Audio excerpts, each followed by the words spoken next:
Sa CCTV footage na ito, kuha sa Maynila noong 2017, makikita kung paano dinukot ng isang bata ang wallet ng isang babae na nasa loob ng kanyang bag. Nakita pang nagbibilang ng pera ang bata, kasamang isa pang bata. Pagkatapos makuha ang laman, ay saka itinapon nila ang wallet. Noong 2016, nakunan rin namin ng video ang mga batang umaakyat sa mga truck para magnakaw ng mga bakal. Para sa ilan, ito ang dahilan kung bakit dapat babaan ang age of criminal liability ng mga bata. Pero para sa mga tutol, biktima rin ang mga batang nasasangkot sa krimen dahil madalas ginagamit lang sila ng mga nakatatanda o biktima ng kawalan ng maayos na pag-aaruga.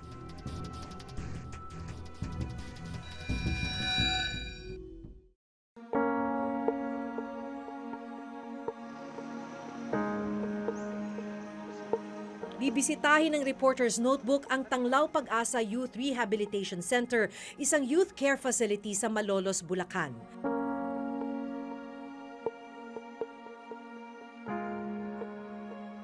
Ma'am, pwede bang pumasok?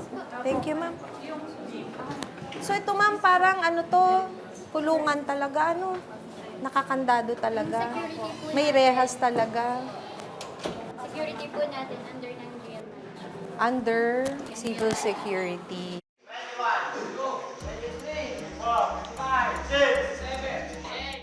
Naabutan naming nagro-roll call ang mga residente sa loob. Sa Tanglaw Pag-asa, dinadala ang mga kabataang edad 15 hanggang 18 anyos na lumabag sa batas. Pinangangasiwaan ito ng Local Government Unit ng Bulacan. Nakasaad sa Juvenile Justice and Welfare Act of 2006 na sino mang nagkasala sa batas na nasa 15 years old pababa ay walang magiging criminal liability at kailangang ibalik sa kanilang mga magulang. Wala ring criminal liability ang batang nasa 15 years old and 1 day at mababa sa 18 taong gulang ang edad. Pero kapag napatunayan ng korte na may discernment na o alam na nila kung ano ang tama at mali, maaari na silang sampahan ng kaso habang sumasailalim sa intervention program sa loob ng youth care facility. Ganito ang nangyari kay Jeric, 17 taong gulang at isang tricycle driver. Masada po ako sa nung gabi na yun. Nasakay po ang tatlong lalaki na may dalang bag. Tinanong po sa akin kung nasa San daw po ng dala nila. Siyempre, tricycle driver po. Sabi, sinamahan ko nga po yun. Hanggang sa isan lang po namin. Tapos, dinos po yung ilang linggo o ilang araw. Ayun po, may pumunta na pong pulis namin. Binanto po po. Kasong robbery at paglabag sa anti-fencing law o pagbebenta ng nakaw ang isinampa laban sa grupo ni na Jeric. Dinala sa kulungan ng 3 lalaking kasama ni Jeric. Pero dahil menor de edad si Jeric, isinailalim siya sa rehabilitation program dito sa Tanglaw Pag-asa. Sa nakalipas na 1 taon at 8 buwan, 4 na beses pa lang dininig ang kanyang kaso. Ano yung takbo ng kaso mo? Napakabagal po. Bibigyan po kami ng set ng hearing. Dapat na po. Tapos marireset pa po. Kaya nga po, sabi po ng iba dyan na kami nakasumali. Marami na pong ano dyan, 10 years, 5 years. Kasi napakabagal po ang proseso ng kaso namin. Pangatlo si Jeric sa 5 magkakapatid. Hindi na nakagisna ni Jeric ang kanilang tatay. Mag-isa silang itinataguyod ng kanilang nanay. Hindi siya makapag-aral dahil sa kakulangan sa pera, kaya pinili na lang niyang mamasada para kumita. Dahil kolorum, sa gabi si Jeric namamasada. So hindi ka na nadadalaw ng nanay mo? Hindi po. Gusto nyo po nila akong dalawin. Ako na lang po yung naghihindi para hindi na lang po. Kasi kaya papamasahin po nila kung kaya na lang nila. Anong nakikita mo kapalaran mo?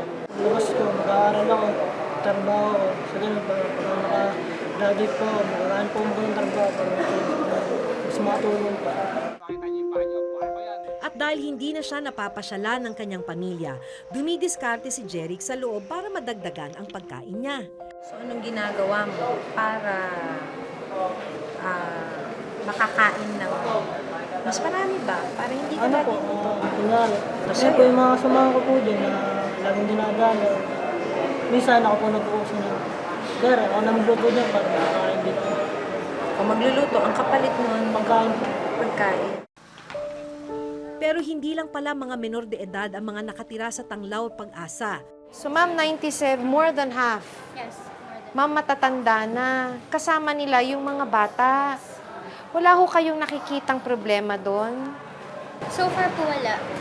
Hindi nyo ho nakikita na problema na dapat po Yes, we have nakahiwalay? tried na, we have tried na making petition na ililipat po sila sa adult na facility like provincial jail po. Pero yung mga judge po kasi, pag nakita po nila na upon commission of the crime, Minor. po, hindi po na Hindi pwede. Yes po, tsaka congested na po yung adult facilities natin. Oo. In fact po, dito sa Bulacan is more than 4,000 po. So mas kawawa naman Yes, po mas sila kawawa doon. po Kasi minor, when they committed the crime, minor sila. Yes po. In fact po, pag may doon naman sa adult facilities natin, pag nalaman na minor upon commission of the crime, nililipat po dito. Binabalik rin po Yes, rito. oo, para mabigyan ng intervention. Dahil mabagal ang usad ng kanilang mga kaso, dito na sila tumanda. Gaya ng nangyari kay Ivan. 17 taong gulang si Ivan nang ipasok dito sa Tanglaw Pag-asa dahil sa kasong panggagahasa. 24 na taong gulang na siya ngayon. Nandito pa rin siya sa loob ng youth care facility. Mabagal din po yung usad ng kaso ng proseso po nung kaso namin. May desisyon na ba? Opo, May desisyon na. may desisyon na po. Bago nagka-desisyon, ilang taon? Tumagal din po ng 6, 6 na taon? 6 na taon po. So ilang taon pa daw? Kulang pa po ako ng mahigit 2 years. Nararamdaman mo ba na sa tagal mo dito, parang hindi ka na naging bata? Opo, Ano yung pakiramdam mo? masakit po. Dahil yung kabataan namin, inagaw ng pagkakataon na to, na napunta kami sa gantong lugar. Namulat kami na nasa gantong gulang na kami na hindi namin nasulit yung kabataan nung nasa labas kami. Habang kinakausap ko si Ivan, may daing na inilabas ang kanyang mga kasamahan sa youth care facility. Kasi sa ginagalawan po namin dito parang daig pa po namin nasa kulungan totoo. Kasi dito yan lang po, yung paligid lang po na yung nilalakaran namin. So anong ginagawa ninyo sa isang araw? May paglibang po sa mga kasama. May paglaro po sa baba ng basketball po. Tapos, minsan po nanonood po kami ng movie. Yan lang po, sa ganung bagay lang po umikot yung araw namin. Mapipil talaga ng mga bata na sila ay parang nasa kulungan dahil una, hindi sila nakalalabas. Ang paglabas nila dito, kailangan merong court order. Ang problema dahil hindi umuusad ang kaso ng mga batang dito na tumanda, nagiging congested na ang Tanglaw Pag-asa. 4 na po lang dapat ang capacity ng youth care facility na ito. Pero sa ngayon, nasa 138 ang nananatili dito. Kaya talagang sobrang siksikan. Sa kwartong ito halimbawa, 36 ang nagsisiksikan, 8 ang kama. Sinasabi nga nila sa atin kanina na sa bawat kama, 3 ang nagsisiksikan. Yung iba, sa sahig na. 4 ang kwarto na natutulugan ng mga bata sa youth care facility na ito. Galing na tayo dyan. May 36 na batang natutulog dito. Pero dito raw sa kwarto na kung tawagin nila ay mapagbigay, ito na yata yung pinakasiksikan dahil nasa mahigit 40 kabataan yung mga natutulog dito. Tama ba? 40? 40 kayo rito. Kung 41 kayo rito, 7 ang kama, paano nyo pinagkakasya yung sarili nyo? Sa double deck po, 3 po sa ibaba, tapos 3 din po sa itaas. Wow, parang ganun din sa kabila. Halos lahat ganun ano. Pananghalian to.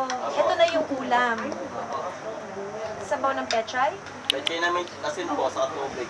Kulang po, pero may binibigay pa rin naman po sa amin. Kaya yung iba po sa amin nga sinasabi po kanina, yung mga walang dalaw, talaga, yun po yung dumidiskarte nyo na, kagaya po yan. Ako na maghuhugas po ng plato nyo. Basta bigyan nyo lang po ako ng pagkain. Ganun na po magiging diskarte po. Kaya po yung pagkain na nakadesenyo para sa 40 bata, hinahati po natin ang budget para po sa 150 bata. Kaya po, yung ilbis na magandang pagkain, mahahati po natin ito sa ganung bilang ng mga bata. Pangalawa si Vince sa 7 magkakapatid, parehong nakakulong ang kanyang mga magulang. Kasong robbery ang kinakaharap ng minor de edad. Wala rin naman pong maliliit pa po yung mga kapatid ko. Wala pong ibang tutulong sa kanila.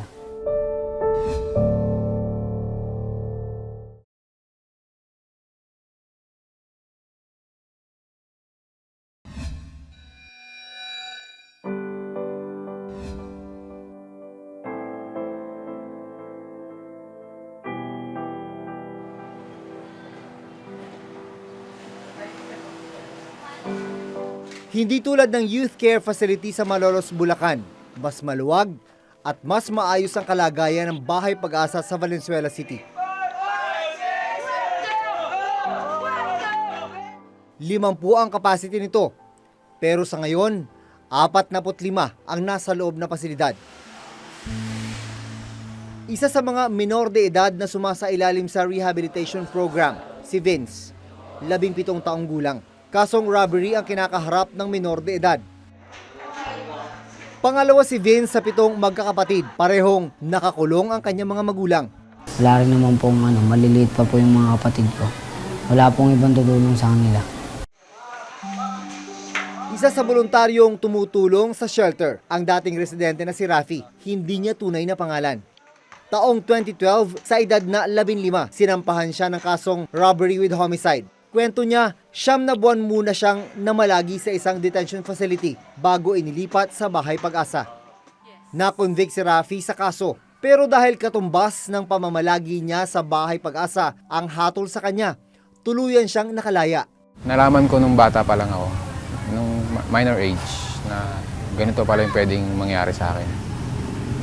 So, parang yung sa na-alarma na agad ako pag ganito yung magiging kapalit.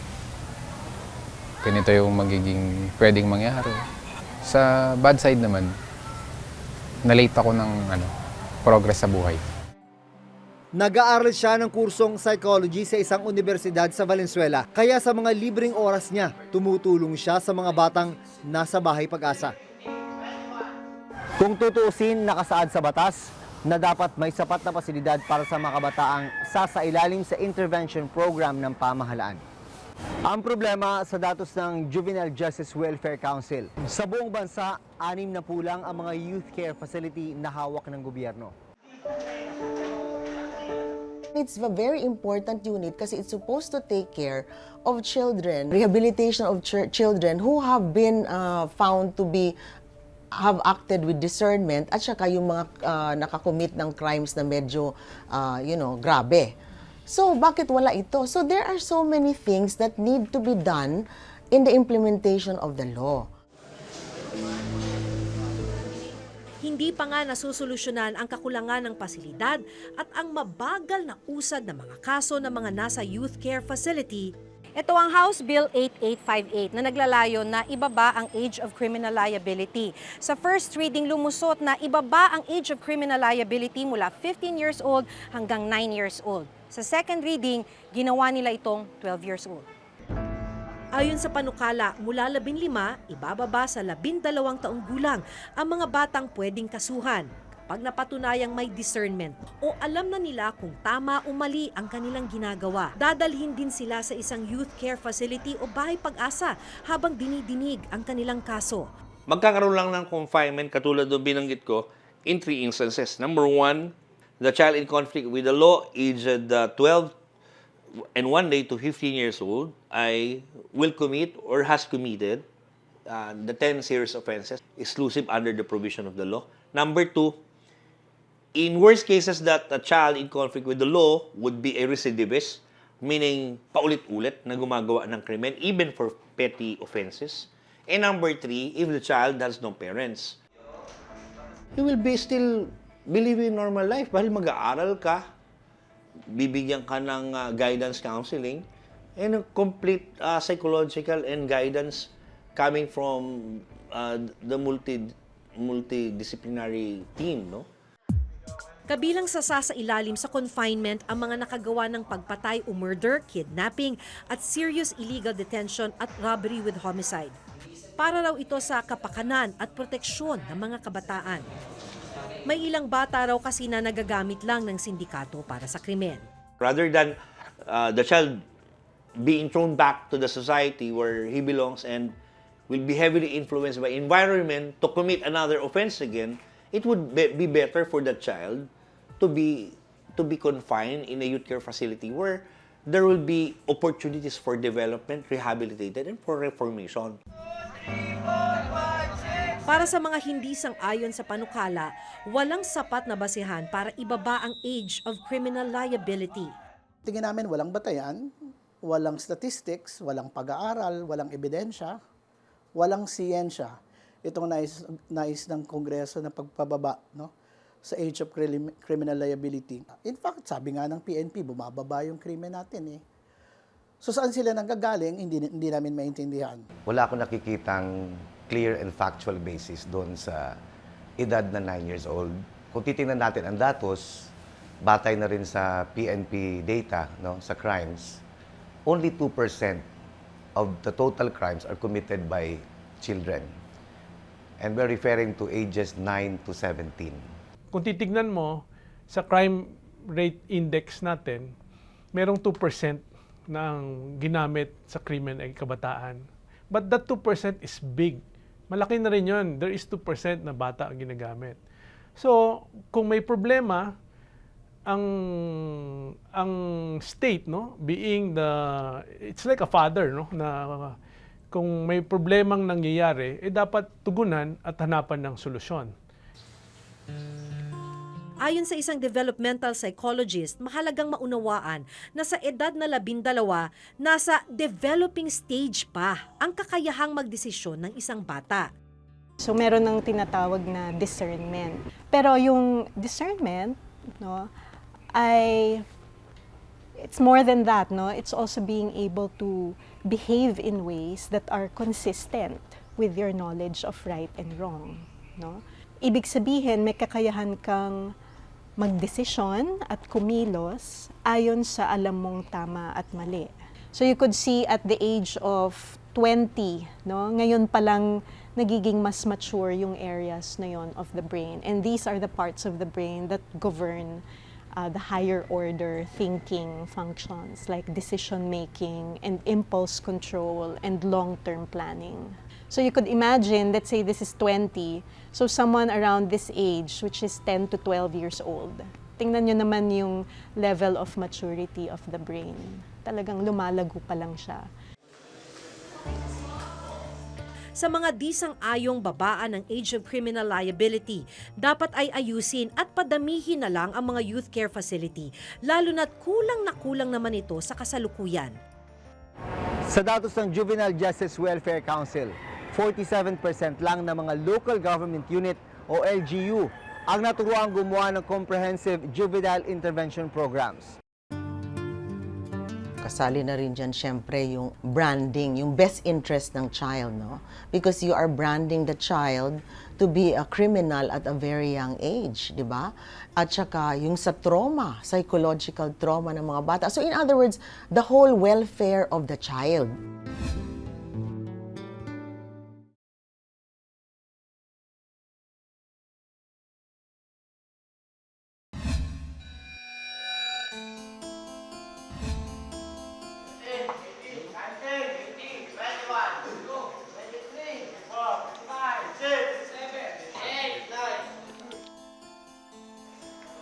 Nakapasa na sa mababang kapulungan ang panukalang babaan sa edad na 12 ang mga batang pwedeng kasuhan.